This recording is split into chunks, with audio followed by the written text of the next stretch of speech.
crafty friends, I'm Valerie with Curie Ann's Studio Designs and welcome back to my channel. Thank you so much for joining me today. Today I have a very fun technique for you using distressed oxide inks as watercolors to make the background. And here I am using abandoned coral and spiced marmalade, but you can use any color combination that you would like. You can even use regular inks if you would like, regular dye inks. I've done that before myself. So whatever you have on hand, go ahead and use it. And I am doing my project on the craft mat that came with my Tim Holtz glass craft mat, and I absolutely love it. So I suggest you get one if at all possible. It's wonderful. It's easy to clean up. Okay, so here I've put water on my watercolor paper and added a little bit more water to my oxide ink, and I've spread it around on my watercolor paper. And just to make the process a little bit quicker, I use my heat tool, and you can blot where you have big puddles if you don't want to sit and just keep drying it because it could take a while. And for this, you can use a paintbrush or you can use a watercolor brush. Doesn't really matter. I just used I think a cheap paintbrush is all I used. And then you want to put a little bit more water down onto your watercolor paper where you want your second color to go. And spread it out and spread it around until you're satisfied with the look. And then go ahead and dry it once again with your heat tool. You want to make sure you get it nice and dry for when you go to stamp your sentiment on the front, or you could end up with major smears everywhere.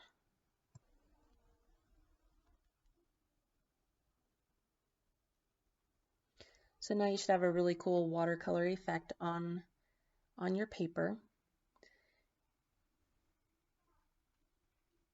And then I used the Tim Holtz stamping platform to put my sentiment on, and I cut out a little floral die cut for my front, and I did get that from AliExpress, and I just put it on my paper to see about where I wanted it, and then I put the sentiment on where I was happy with it, and then took off the little die cut so I didn't get ink all over it.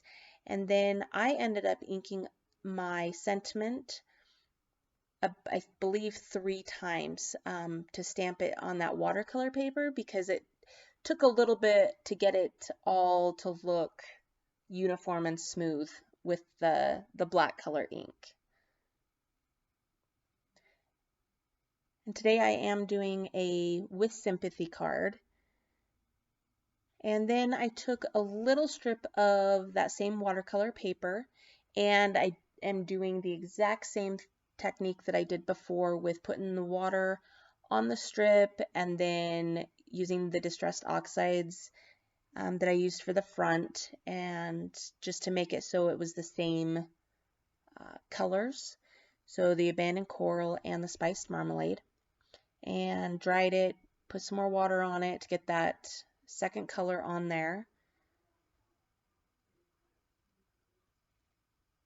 And this strip will be going on the inside where you write your message. And I chose not to do a sentiment on the inside, so that way there was enough room to write something to whomever you are giving this card to.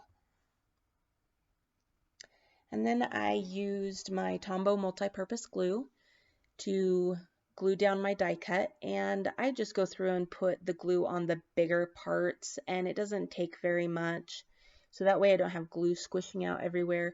If you have a sheet of double-sided adhesive that you can put on the back of your paper and then run it through your die cut machine, then it's a whole lot easier to stick down, stick it just like a sticker. Unfortunately, I don't own any of those sheets quite yet. That is on my list of things to get next. So get that all glued down where you would like it to go.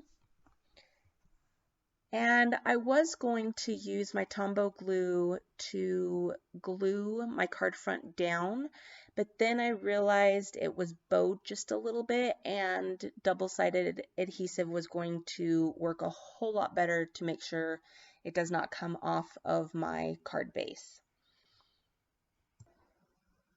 And I did not put a mat behind my card front. I just used the little bit of border that was left around the paper as my mat, if you will. And I did do the little tape trick where I pull off just a little bit of tape so that I can get it all lined up where I want it and then pull the rest of that tape backing off. And then for the inside of the card, you just tape down that little strip that we made previously, and I put it on the left hand side of the card. I just used double-sided tape for exactly the same reason as I used it on the front, is because it bows just a little bit and I didn't want it to come off. And for this, I just took all the tape backing off. I didn't worry about only peeling off just a little bit. I figure it's just such a small strip that it's pretty easy to get on there and lined up the way you want it.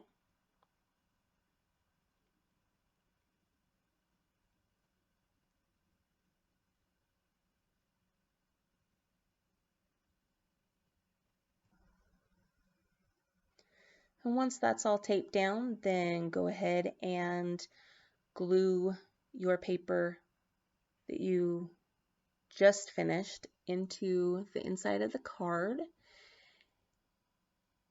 And if you want to put a sentiment on the inside of the card, go ahead. Do it however you see fit to do it.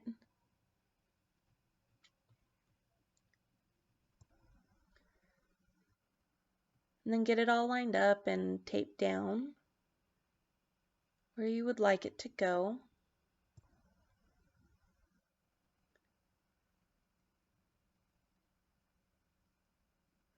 And then for the finishing touch, I decided it needed something on the front just to bring it just a little bit more bling. So I grabbed out my pink gems and I used my Tombow glue and also my Take a Pick tool from Stampin' Up.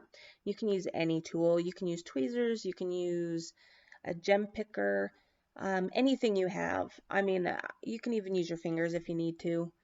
Don't need anything real special to do this. And just stick your gems down. Make sure they're on there really well so that they don't fall off if you're mailing it.